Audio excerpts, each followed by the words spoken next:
This time, she sets her sights on a flock of doves. She waits for the perfect moment.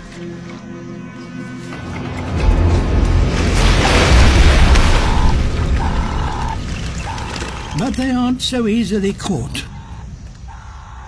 Nonetheless, she's determined.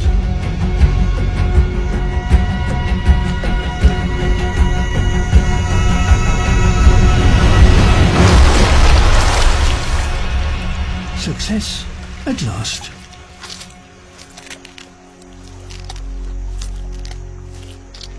Her mate arrives, and he has brought their hungry pups with him.